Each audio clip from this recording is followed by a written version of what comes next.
जय श्रीराम ओडिशा स्वागत कर नुआ ब्लॉग को आसतु जाना गोटे ब्रेकिंग न्यूज पूरा अपडेट 11टा 11:30 बेले घटी घटनाटी 2-3टी गाड़ी गोटे रूट्रे जाऊे कि तार एक्सीडेंट केमी कौन है आसतु देखा गोले छक पछक ठीक है। ये देखो ये रास्ता रगड़ी ओभरलाइन ब्रिज रू फायर स्टेशन जाजपुर को कनेक्ट करी एक्सीडेंट तारी भर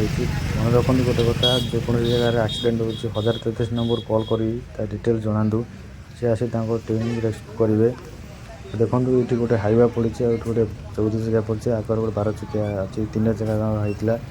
गोटे लाइन से जाते हाइवाटी आगे जाऊला तार कौन पंक्चर हबार चका सी रास्ता मझिकी आसाला आग गाड़ी पछरे बाड़े आगे पलैला डैमेज होता पछ गाड़ी आसिक पछरे बाड़े काटिक सेपट पलैते देखिए से जो 12 चकिया कथा कहे बाँ पटे पिटी आसते पछपटे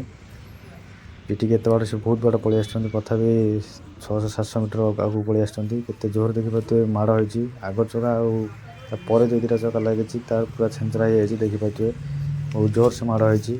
जहाँ भगवान दया कौन लोक किसी है गाड़ी गुड़िक जहाँ डैमेज होती देखो पाखर देखो के जोर डैमेज होती जहाँ टीम सब सागे सागे आसी से पिचु गुड़ी रास्ता साइड करते रास्ता को क्लीयर करने कारण गोटे पटे जावा आसवा होता से जाम थी सब क्लीयर करने भाई रास्ता को फ्री कले से रास्ता मतलब जाम हबार बंचीज